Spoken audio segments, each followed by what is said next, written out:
också. Nu blev det. Det är verkligen. Det var speciellt.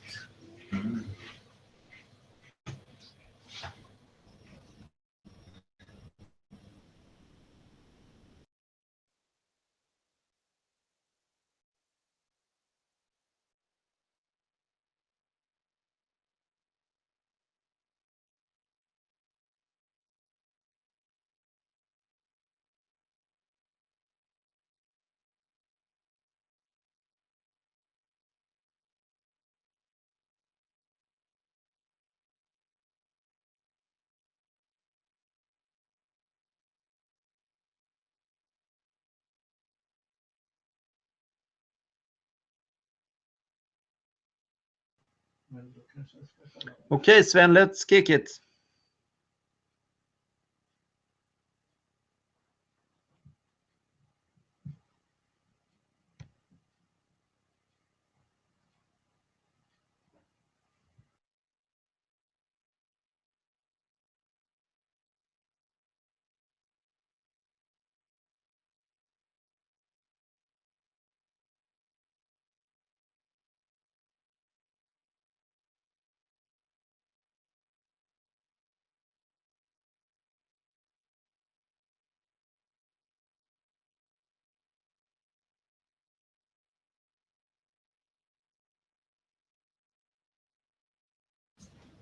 Okay.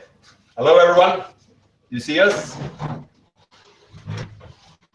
I am welcome to Troll Station Antarctica and the first ever Singularity Saloon from Antarctica.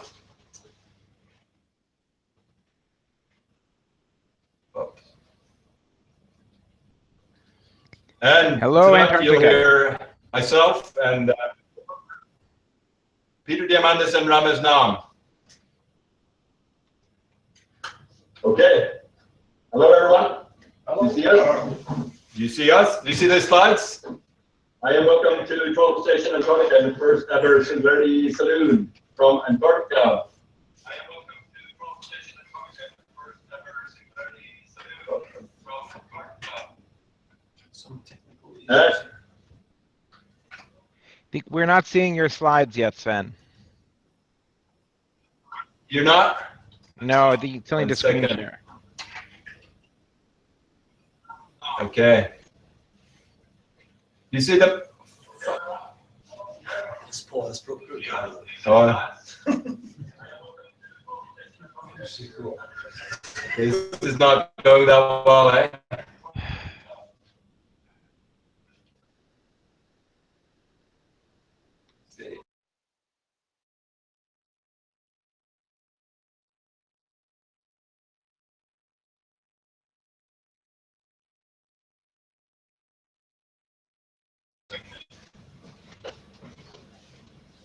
You see our slides now?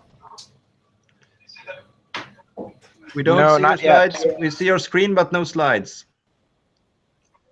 Okay, yeah.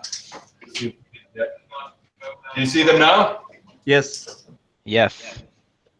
Okay. Okay, let's start over. Welcome again to Troll Station in Antarctica and the first ever Singularity University Saloon from Antarctica. You're gonna hear from us at Troll and from Ramez Naam and Peter Diamandis on Sustainable Energy Challenge. And you might wonder why. All our operations down here, we try to run them as sustainable as possible. And as you might know, climate change is happening and it's very visible in the polar regions. If you have any questions that comes up during this session, please email me or use the Twitter hashtag to us at Troll or to Ramez Naam.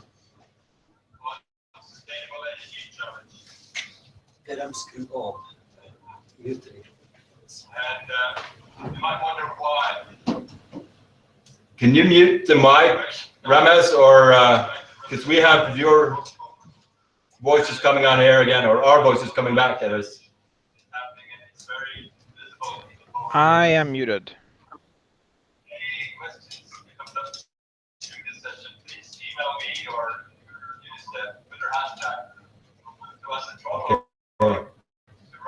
One of the others. We'll try. If we can turn our volume down. Okay. We'll continue to see what happens. Can you stäng av volymen? Det är vi som pratar om. Okay.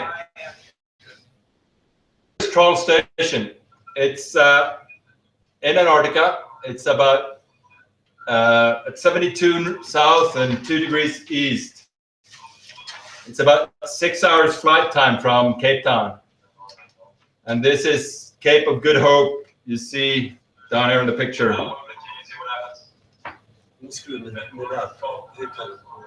På datorn? Det på tastaturen som tar översta raden. Där.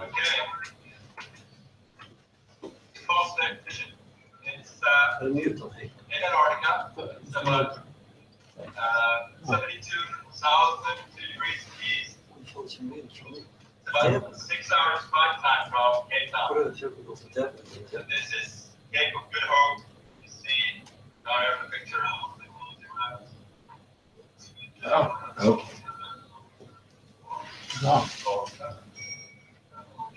Okay, let's continue. This picture you see some nunataks, and that's the first thing you see as you come in over the continent. It's mountain ranges sticking out of the glacier. We have an airstrip, and it's out on the glacier ice, and we fly regular aircraft with long-range capability.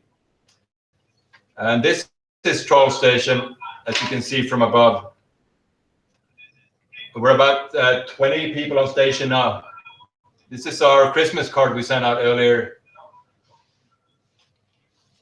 You might wonder what we eat down here, and we're definitely getting spoiled. This is Christmas dinner last year.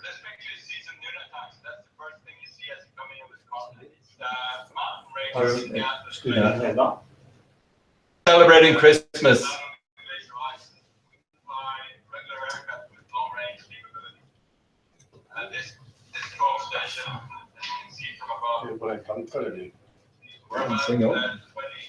Du mutar den där. Så du mutar. Ja, mutan där. Har du har så på? Är du där? Right. Okay. So our closest neighbor is 210 kilometers away. It's a South African station. It's due west. If we go to the east, we have a Russian station and an Indian station 350 kilometers away. One of the things we do a lot down here is just to move snow. We do have an airfield, and one of our missions down here is one out of 9 airfields in Antarctica, 7 on the actual continent. Access to scientists from all over the world that fly into us and then are sent out to their stations or to field work. How we live, modules, containers, quite basic. You sleep out in tents. One of the things we do a lot down here is just to move snow. We do have an airfield. So this is the clean air sector.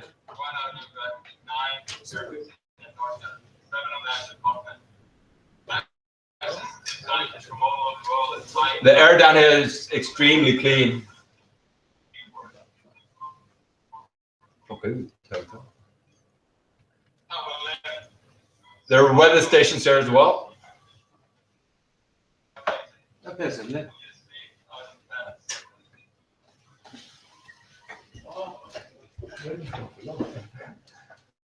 Okay. One of the big things we have down there is we have satellite downlink stations from Kongsberg Satellite Service, and they take download information from polar orbiting satellites. a lot of the scientists here just come into station and then go out in the field. This is some crevasse rescue training before they go out in the field. This is one of our field stations, about 200 kilometers from Troll Station. It houses the biggest population of Antarctic petrels, about 250,000 breeding couples. This is what they look like. We have to be self-sufficient in everything. We have one doctor on station, but then we train the rest of the staff to help out if needed. We have our own fire brigade, combined with the Winter Over crew. And this is our garage. One of the things we do is to move a lot of snow around. And this is handling our human waste. Everything we produce down here, we try to take care of, except gray water. And this is taking care of the garbage. All the garbage is shipped out. We have one ship per season coming down with supplies and fuel. For the ship docks, it's about 250 kilometers. It's a 5 to 7 day round trip. Unless you get stuck in bad weather. The cost per fuel is about 5 times as expensive as it is at home.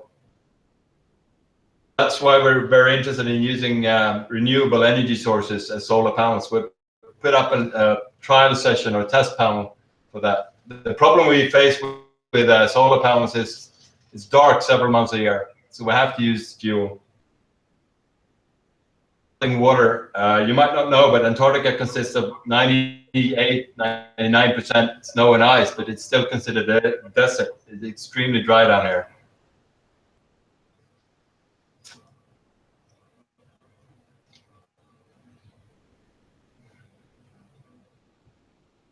Okay, that was all from this. I have some questions. Sorry for the problems we had early on here with sound feedback, but if you have some questions, please feel free to email them or use Twitter. And now it's over to Peter Diamandis. Peter Diamandis is the founder, co-founder and chairman of Singularity University, and he's also the founder and executive chairman of the X Prize Foundation.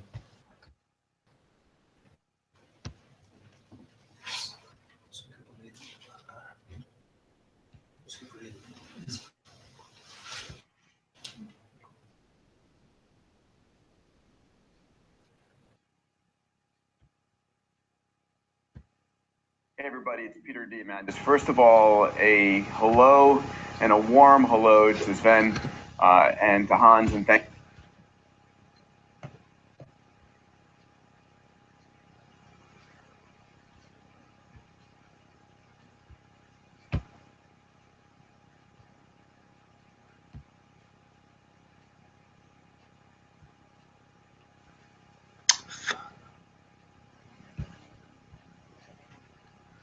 Some technical difficulties. Just a second, please.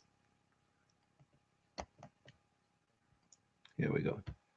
Hey everybody, it's Peter Diamandis. First of all, a hello and a warm hello to Sven and to Hans, and thank you for organizing this amazing SU Salon in Antarctica. It's the first time, obviously, we're bringing the mindset and the community of Singularity University to the final continent on Earth. And I just want to take a moment to say thank you for taking the time and energy to do this and to share some thoughts. And it's the realization that we are at a point in human history where the human race is giving birth, it's budding, it is moving its technology, its mindsets, its knowledge to every edge of this globe. And you know me, I'm the space guy and about to give birth beyond the bounds of Earth into space. And it's a magical time. And I think the notion and the theme that creating sustainability in our wake of where we go, and as we get ready to explode onto the universe, creating a mindset of sustainability is critically important. I'm one who believes that exponential technologies take what used to be scarce and makes it abundant over and over again. The technologies that we love, that we talk about, that we invent, that we discuss and use at Singularity University are going to allow us to uplift humanity's quality of life at the same time that we become more and more sustainable. So what do I mean by that? First of all, of course, it used to be that we would get our energy by going out into the Arctic Ocean, if you would, and slaying whales, and then, you know, getting the whale blubber and whale oil and burning that and trying to get a few lumens of light out of that. Then we discovered that we could burn down forests and use the wood to create energy. And then, of course, into oil and natural gas and drilling deep into the earth, out into the oceans, out into the Arctic tundra and digging for oil. And it's been this process of destroying nature to give ourselves energy to up the standards of living. And it's been this balance of this struggle between, you know, well, of course, I want to have a great quality of life, and who are you to tell me I can't destroy my environment to, you know, give my family warmth or light to read and learn by. But of course, technology is about to change all that, because it's not a question of choosing between quality of life and quality of environment. We can have both. The technology that I'm talking about here and that all of you know so well is the sun. It's the notion that we're living on a planet that is bathed in 8,000 times more energy from the sun in a day than we use as a species all over the globe.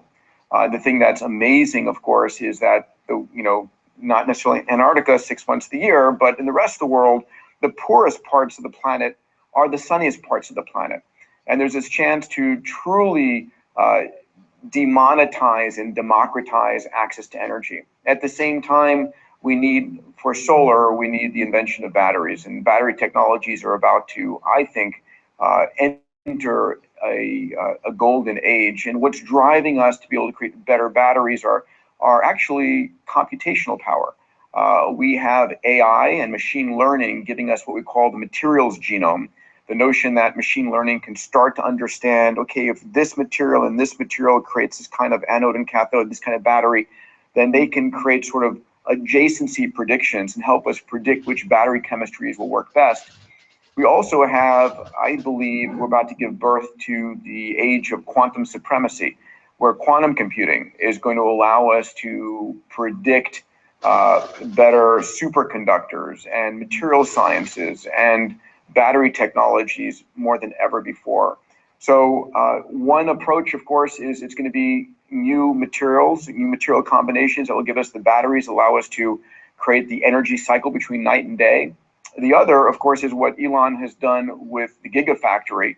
And by the predictions he's spoken about, he's got 1 Gigafactory built in Nevada. If we build 99 more, if we get to 100 Gigafactories around the world, we are producing enough battery power to create that day-night energy balance. So this future of an all-electric global economy powered by the sun is one that we have within our reach. I'll also take a moment to mention, of course, there's incredible progress being made in fusion as well, right? That technology has been 50 years away and always 50 years away. Well, it's shrinking.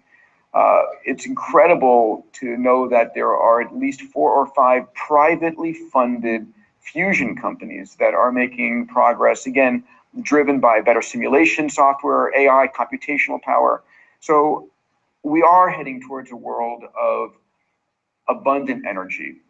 Some dear friends of mine call it a world of a squanderable abundance of energy. If you have abundant energy, you've got access to clean drinking water, health, education, food, everything we need.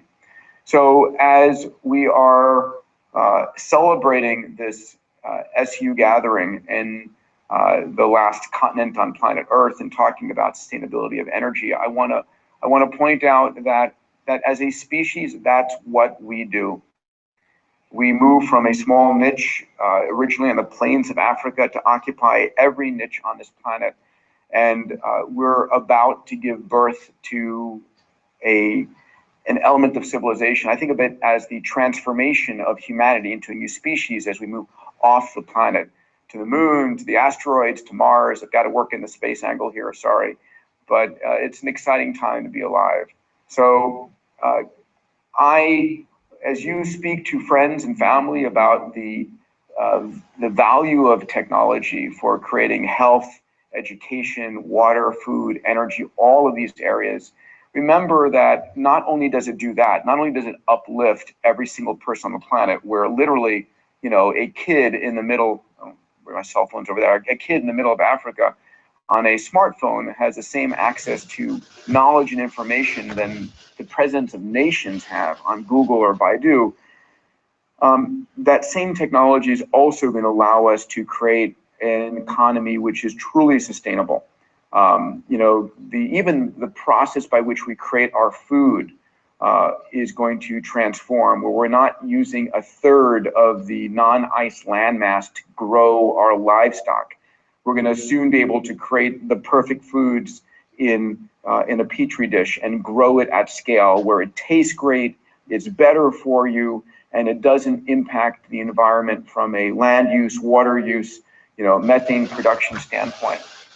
We have truly a chance to go from evolution by natural selection, Darwinism, which worked great when we were small populations on this planet, to a period of evolution by intelligent direction, where we're using our intelligence and the technologies that we have to truly create the world that we desire.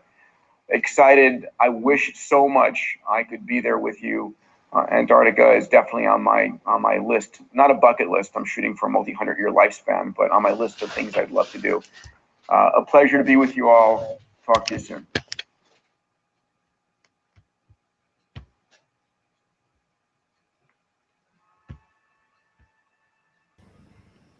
So yeah, that was Peter Diamandis. As you might have noticed, he's not here. Next up is Ramez Naam, co-chair in environmental systems at Singularity University. Ramez, you're on. Excellent. Thank you. Hello there, everyone in Troll. I'm saying hello from Florida. It's sunny here. I wish I was actually with you, though. I'd rather be in Antarctica, getting to see that continent, but someday. So I will switch to my slides. And do you see my presentation now?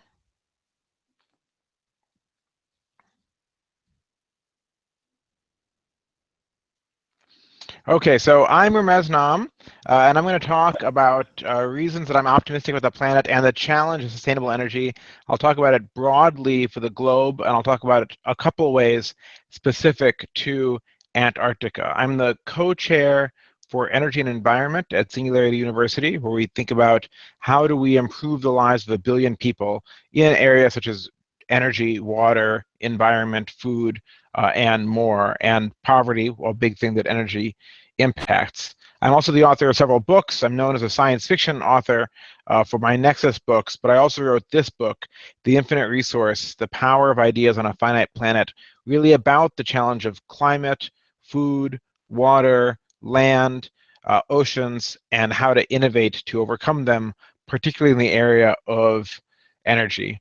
So we care about energy for multiple reasons. One of them is that access to energy is one of the prime ways to overcome poverty. We see that as people grow in energy access, their well-being grows tremendously. So access to energy is a fundamental human need, but it also has these severe consequences. Consequences like air pollution that kills 5 million people, or like climate change, which is a truly global environmental problem that threatens us all. This is a chart of what happened with temperature around the globe over the last 130 years. For a while, from 1998 until 2000 or so, people said, hey, climate change has stopped. But really, when you zoom out, what you see is that the planet keeps getting warmer. 2014 actually was the warmest year measured on planet Earth. 2015 is the last data point on this chart, and it blew away 2014 to set a new record. And the record books are not yet written on 2016, but it is now certain to blow away 2015 to set another record high. And 2017 might not be as hot. Climate fluctuates up and down. This was an El Nino period the last couple of years. We're entering a La Nina. That might cool the planet down for a couple of years, and then it will bounce back again, and within a decade we'll set another high record on planet Earth and continue in that process for a while. This year, in particular, we've had in the Arctic, the other end of the world from Troll, we've had some incredible record highs. We've had situations where the Arctic was 30 or 40 degrees Fahrenheit above normal temperatures. On New Year's Day, 2016, the Arctic was above freezing, which is not normal. Now, Antarctica has a special connection to the issue of climate because so much of what we know about climate, especially paleoclimate, the deep climate, really comes from data gleaned from Antarctica. So this, for instance, is 1/3 of a million years of data from ice cores extracted in Antarctica, and it shows the red line of temperature and the blue line of carbon dioxide concentrations in the atmosphere. And then I've added on some data at the very end here showing that in 2016, for the first time, we hit 400 parts per million CO2 in the atmosphere. We probably have not crossed 300 parts for any meaningful length of time for more than several million years. And temperature has not yet responded to that, but it will. So we are looking at substantial warming. The scientific consensus, of course, is that we have to stay to below 2 degrees Celsius to avoid the most dangerous warming. That's actually sort of a slightly arbitrary place to put it. 1.9 degrees is still bad. 2.1 degrees is not suddenly the end of the world. But this is a point where we've decided a lot of negative feedback loops potentially begin. We're now at 400 parts per million. If we hit 450 parts per million, we're likely to go over that 2 degrees Celsius line. And the business as usual, quote unquote, model puts us at some risk of even getting to 5 or 6 degrees Celsius of warming, which is a truly frightening amount. Just for perspective, if we think back over the last 22,000 years or so, in the middle of the last ice age, it's the later period of the last ice age, it was about 3.5 or 4 degrees Celsius colder than it was now. And that resulted in glaciation down to, through most of Europe, down to the middle of North America. So a lift of 3 degrees or 4 degrees or 5 degrees Celsius does not sound like a lot, but it actually, especially over the long term, has dramatic impacts as ecosystems can't adapt at the speed at which we're making such changes. So that's the bad news. Despite all that, I remain a cautious optimist that we have a chance to reverse this.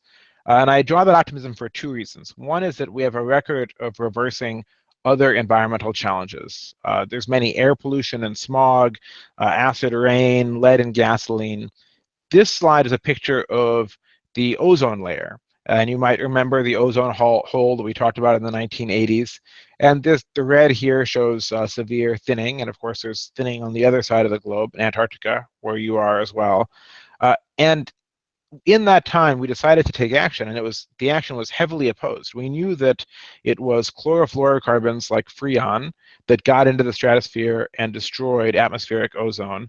Industry denied this. Then industry said, okay, that is the case, but there's no way to fix it because without these chemicals like Freon, cooling simply won't work, air conditioning won't work, people will die in hospitals because medicines will go bad on the shelf. And so we just better get used to this. What actually happened is that the ozone layer, while it would take decades to heal, is on its way back to recovery slightly faster than anticipated. And it is because we phased out chemicals like Freon and other CFCs. Over the objection of industry, in just about 10 years after the signing of an agreement called the Montreal Protocol, we phased these things out. It cost less than 1/10 of what industry said it would, less than 1/4 of what the US EPA said it would, and air conditioning just kept on working just fine. So that gives me some hope. Now, climate change is roughly 2 orders of magnitude larger a problem in terms of the economics that it touches than ozone depletion or the release of chlorofluorocarbons. So we shouldn't get overly excited, but this does give us a template that it's possible when we decide to tackle these things, we can. The other reason I'm optimistic is because, as Peter said, we're truly awash in energy. If we look at all of the energy that civilization uses today, express it as this drop of oil, it'd be about 14 cubic kilometers of oil, yet even that staggering amount is dwarfed by the continual influx of energy from our sun, which is at the top of the atmosphere, closer actually to about 10,000 times as much energy as we use as human civilization. So 1 day of human energy use is equivalent to the energy content of 10 seconds of sunlight at the top of the atmosphere. 1 year of human energy need is equivalent to the energy content of just 1 hour of sunlight at the top of the atmosphere. So we're awash in this clean energy. The photons that strike the planet in particular are so abundant that less than 0.5% of the world's land area could meet our energy needs with current efficiency solar cells. The issue has really been economic. There's a tremendous amount of clean energy available. It's how expensive is it to access it and to harvest it and to store it. And that has changed dramatically. In 1977, it cost about $77 for 1 watt of solar panels. And today, the cheapest you can buy are about 36 cents a watt, or about a reduction of 200x. And that is basically unprecedented in energy. This is a log scale, by the way. This is an exponential decline that we have there. And now the modules have become so cheap that we're achieving crossover, meaning in the sunniest parts of the world, solar is now the cheapest form of energy. If you want to build a new natural gas plant in a place where natural gas is relatively available, it might cost you 7.5 cents a kilowatt hour. And when we look around the world in sunny areas, in the Gobi Desert west of China, now 6 cents per kilowatt hour solar. In Rajasthan, India, the largest solar power plant in the world being built, also at about 6 cents per kilowatt hour, 4.6 rupees. In the US, the price of a kilowatt hour of solar has dropped by about 90% over the last 8 years. So now we have a record low price in Palo Alto, California, 3.5 cents, 3.6 cents per kilowatt hour. In Mexico, in a power auction earlier this year, the average price was about 5.1 cents, and the lowest price from a Spanish company was 3.5 cents per kilowatt hour. This is all important because energy is mostly a fungible resource. People left to their own devices are going to buy the energy that is cheapest. That's just what they do. So the way that sustainable energy can win is by becoming cheaper. And now really it's happening. In Chile, in the north of Chile, near the equator, power auction earlier this year, the lowest bid for solar came in at 2.91 cents a kilowatt hour. We've now had a dozen cases in Chile where solar has simply beaten out all other competitors in power auctions. This is less than half the price that you can buy any natural gas or coal electricity for in that region. And now my favorite picture is this one in the Middle East, in Dubai. These fellows who really ask most people what they stand for oil. You have solar being built in Dubai with a record low price of 2.4 cents a kilowatt hour.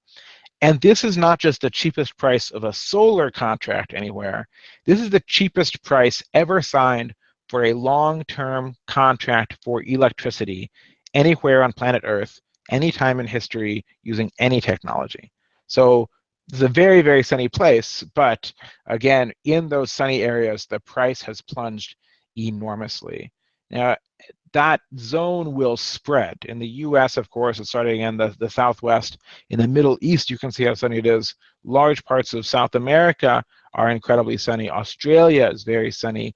India, Central Asia, very sunny. China, moderately sunny, much more so than Europe, where this started. And as Peter mentioned, the places where the poorest people in the world live, about 1.3 billion people who live in energy poverty, they live almost entirely in extremely sunny areas, in sub-Saharan Africa, in South Asia, India, and so on. So they will actually have some of the cheapest energy possible. Now, in Antarctica, it's not as sunny as it is in Dubai. But this is still relevant because, in particular, in the summer months that we're in right now in Antarctica, there's actually more sunlight falling on Antarctica per day, more megajoules of energy, if you will, or more joules per square meter than fall at the equator. If you look at this chart, this is a chart of by latitude, how much sunlight falls at different months of the year, and white is the most sunlight and black is the least. You see that in that area from sort of mid-November to the end of January, the polar region, or the South Polar region, gets more sunlight than the equator ever gets. So in those times, solar is quite a powerful resource in a place like Antarctica, and potentially a 24/7 resource, modulo weather. But certainly without the nightfall, it has a great advantage there. So particularly for those bases that are summer only, or that have peak activity in the summer, can be very powerful. But of course, what are you going to do in June in Antarctica? So the other way that sunlight manifests is actually by wind. Sunlight hitting the planet heats up atmosphere differentially and drives the movement of winds, and that too is something we can harness. Wind power has grown by roughly an order of magnitude in a little over a decade, and it's done so because of policy, but also because wind power prices have also plunged exponentially, about more than a 20 times price reduction in the last 30-odd years, 35 years, now making it, in the windiest parts of the world, wind power is now the cheapest energy, just as in the sunniest parts of the world, sun power is the cheapest energy. Now, I know there's been some experiments at Troll with wind power, and because of the incredibly fierce winds that happen during storms and hurricanes, that's caused problems. I know some other Antarctic bases use wind power particularly. So is there a way to deploy it in a place that is prone to storms? Well, the traditional way to get cheaper wind power is to make bigger and bigger turbines. As you go up higher, you tap into higher speed winds, and as you, if you double the length of a blade, you quadruple the area it sweeps through, so you get more power overall. But there are other approaches to this. So building a tall tower is very capital heavy.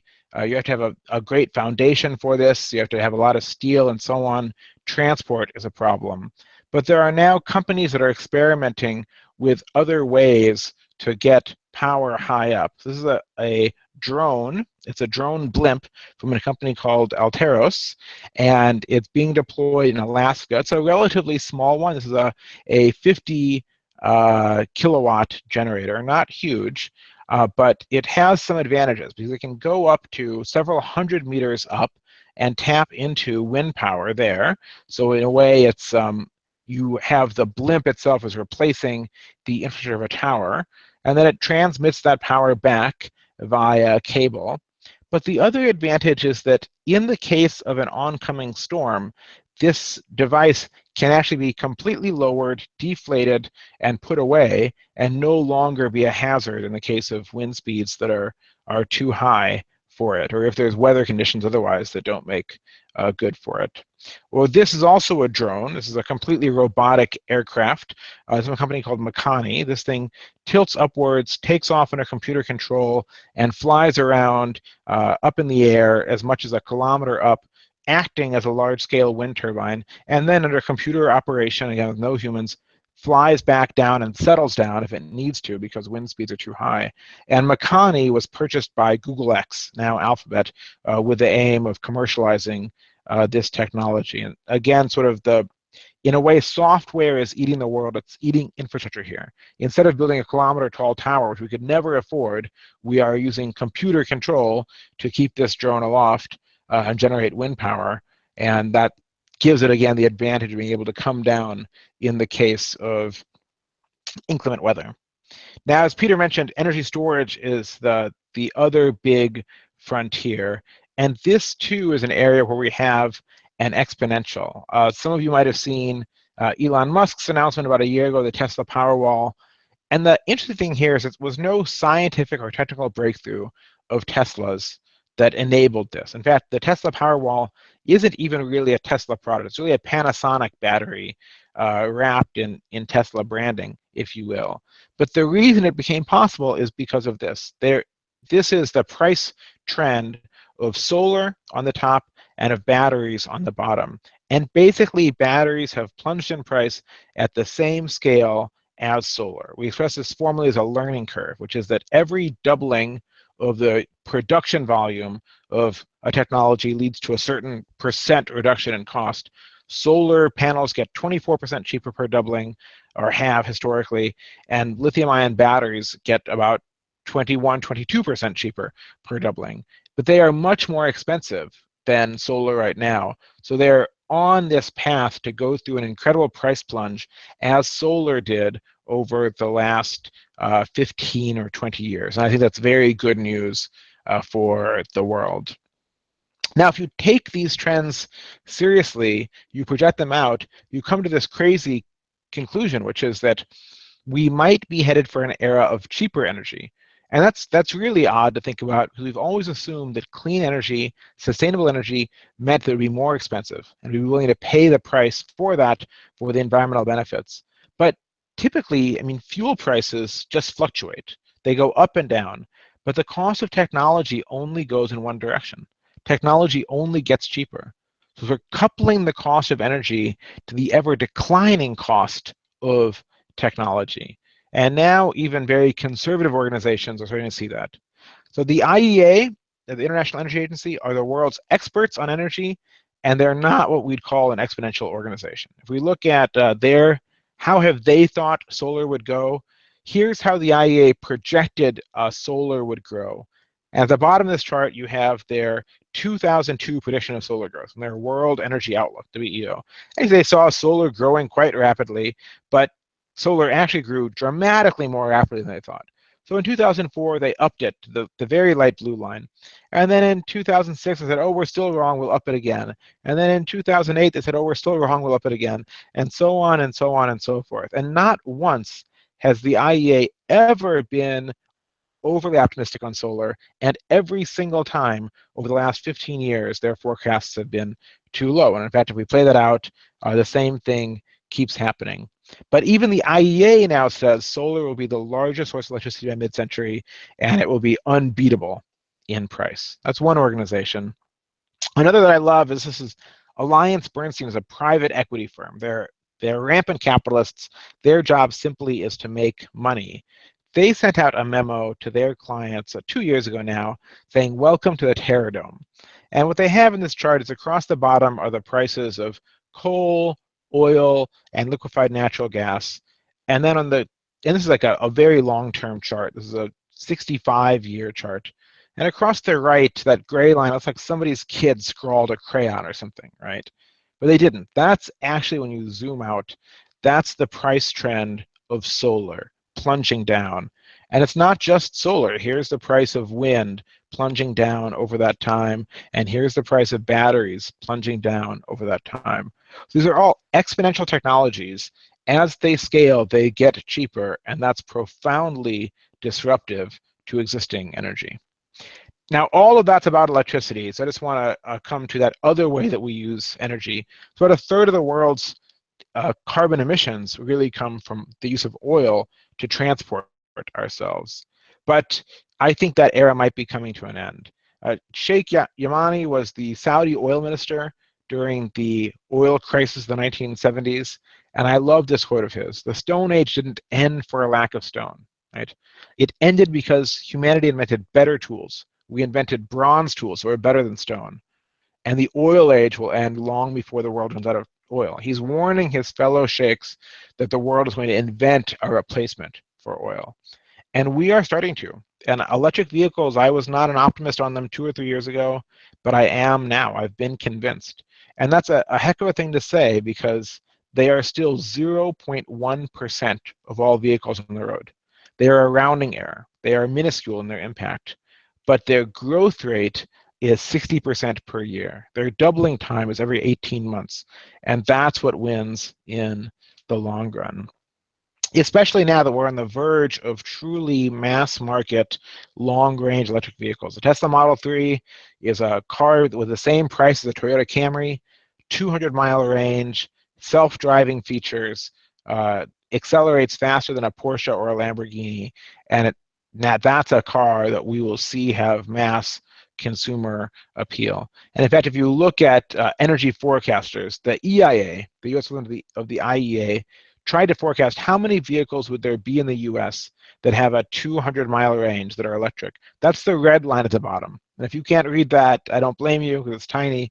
It says about 10,000 vehicles total, cumulative, on the roads by 2040 that are electric with a 200-mile range. Tesla sold more than 300,000 Model 3s in the first week, pre-orders, right? So we're looking at one manufacturer getting to a point of selling 500,000 vehicles per year.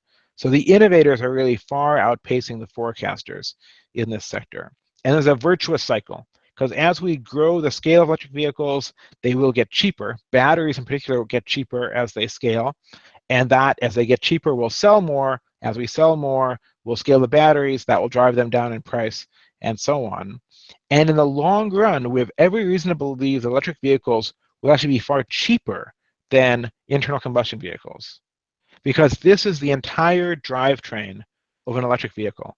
It has 90% fewer moving parts. We know its maintenance cost is far lower, but also just its manufacturing cost will be far lower at similar scale. So if you take the pace at which electric vehicles have dropped in price and extend it forward, we look at electric vehicles being not just cheaper than an average new car, but cheaper within a decade or two than the cheapest new car you can buy. That green line is a 2-seater smart car. And that, I think, is fundamentally a very good thing. Now, I just want to close by saying, I began with talking about climate change, and then I gave you a lot of very optimistic views on what's happening in technology. But I want to be clear.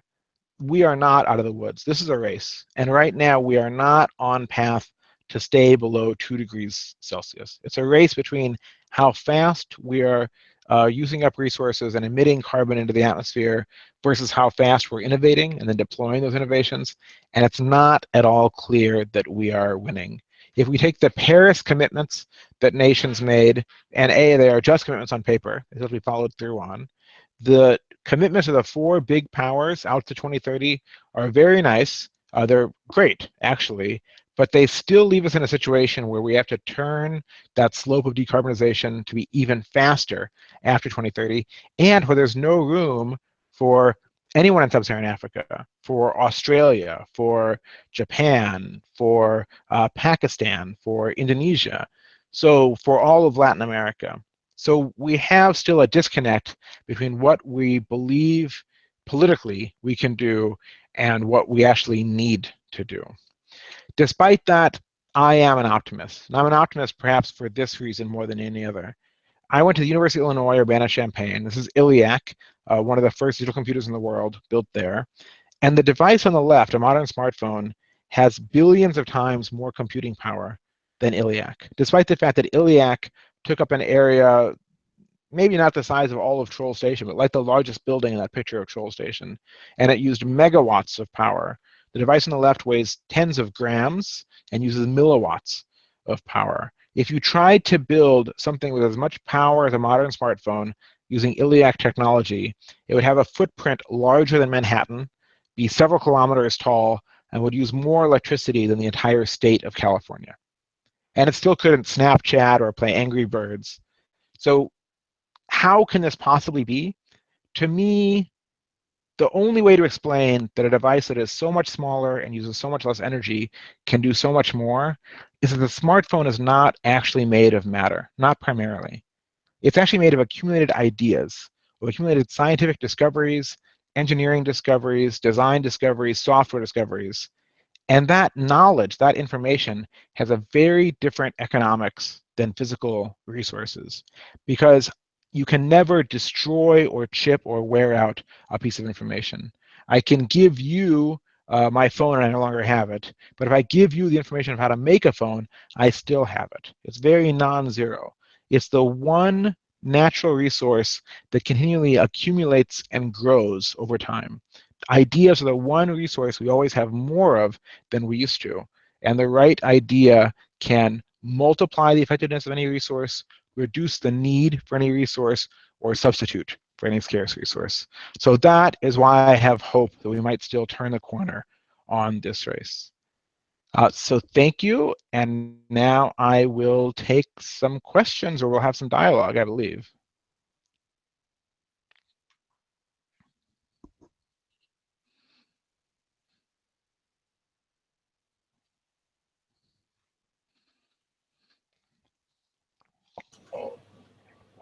No. Thank you very much, Ramez.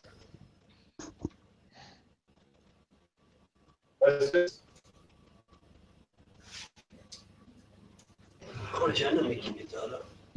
Du kan ha ett streck. Jo, det är ett streck i varje fall. Well, thanks, Ramez. Maybe some questions from here. Any suggestions on what we could do to improve our energy usage? You know, without looking at it in detail, hard to say, but efficiency is always a huge opportunity. So I'd look at, you know, what do you do and where are there places that something that might cost more upfront might save energy in the long run.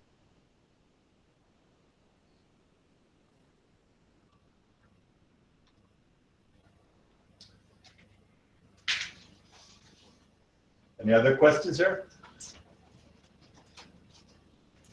I don't have a question, I have a comment, and I think the NPI should go for the price that they had in Dubai, 2 cents and 40. I think down here it's $1.50 each kilowatt for electricity. So you have something to aim for at NPI, and the solution is there, but you know, you have to invest something to gain something, right? Absolutely, you have to invest something to gain something. Do you have any questions for us, Ramez? What are your biggest energy uses there? It's actually Kenya with satellite dishes. We use quite a bit of energy. That's why they're so eager to get solar panels in, because they're our biggest income. And do you have a sense of how much does the activity level change between summer and winter? How big is the gap there? Actually, I think my colleague Matsula knows that answer. Not sure. Well, I can answer that because we have constant use of energy no matter what time of the year, because our antennas operate pretty much the same way, independent on temperatures and weathers and stuff like that. We use maybe some more energy heating it, certain things during cold days, and more energy cooling down things during warm days. So we're pretty constant when it comes to use of energy. So a combination of solar panels and wind turbines and windmills and stuff like that would be ideal for us, actually. And I see there's a question from a viewer on the chat of what batteries do you have at Troll? Do you guys currently use batteries there much at all? Well, not really. No, we have UPS batteries. That's the only batteries we have. So that's one of the things we were looking into when we did this survey of putting solar panels up. Maybe you have some suggestions for us. Start looking at things. Lithium ion is what's really popular, but it doesn't do as well in the cold. But there's a lot of work happening in flow batteries right now that might work better for a place like Troll.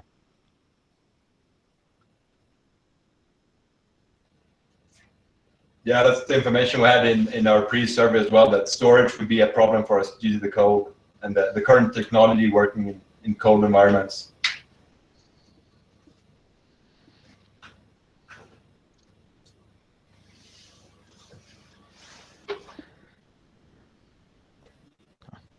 Anything else?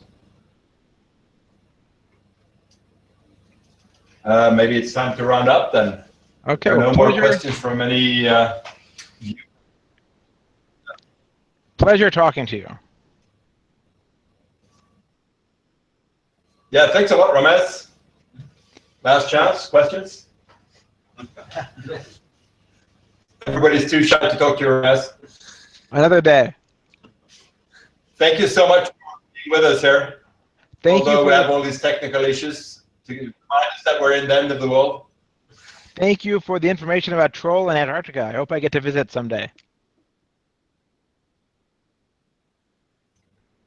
I guess you're always welcome. I think Ken will sponsor your trip down here if you solve their energy problems. Anytime, if you can save us a few bucks, you're welcome to sponsor your ticket down here.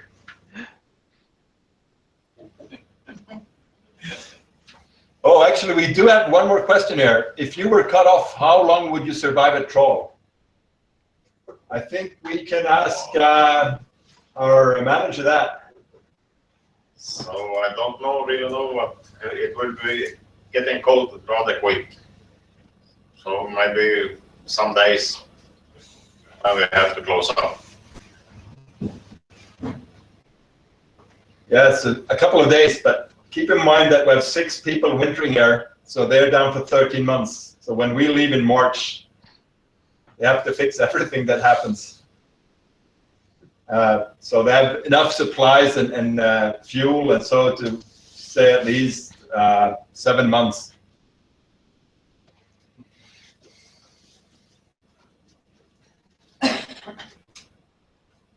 Okay, no more questions. Thank you again, Ramez, and thanks. Thank you. Everyone down here, I guess. Take care. Yeah. Thank you.